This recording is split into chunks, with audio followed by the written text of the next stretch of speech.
देखो गौसे आजम की बात चल रही थी। गौसे आजम जो है जंगल में जा रहे थे, जब जा रहे थे तो बादल का टुकड़ा सर के करीब आ गया।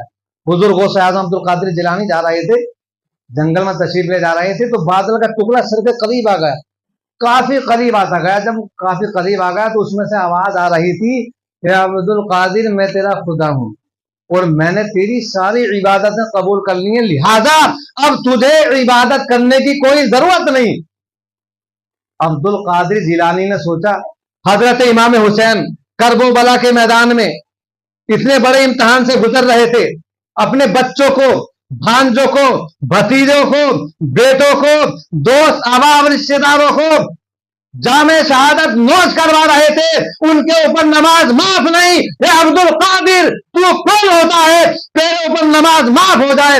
आपने उसी वक्त पढ़ा, ला हौला वला कुव्वता इल्ला बिल्लाहिल अलील अज़ीम। वो जो बादल का टुकड़ा था ना, फट गया और उसमें से आवाज आई, आवाज, या अब्दुल कादिर मैं इब्लीस हूं, इब्लीस तुझे तेरे इल्म ने बचा लिया, वरना मैं इस मर्तबे पर पहुंचे हुए 70 होशों को इसी हरबे से गुमराह कर चुका हूं।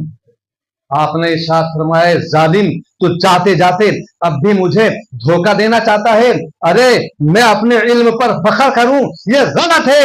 मुझे मेरे इल्म ने नहीं बचाया है, मुझे तो मेरा खुदा ने बचा लिया। अब्दुल कादिर जिलानी है। प्यारे मुसलमानों, जब पैदा हुए थे ना तो 18 पारों के हाफिज कुरान पैदा हुए थे। वालिदा लेकर के गई इमाम साहब के पास में, इमाम साहब ने कहा बेटा पढ़ो, तो जानते हो आप अलहम्दुल शरीफ से लेकर के ना 18 पारे मुकम्मल पढ़ दिए। इमाम साहब ने कुरान बंद कर दिया, कहा बेटा पढ़ने आया है या पढ़ाना आया है?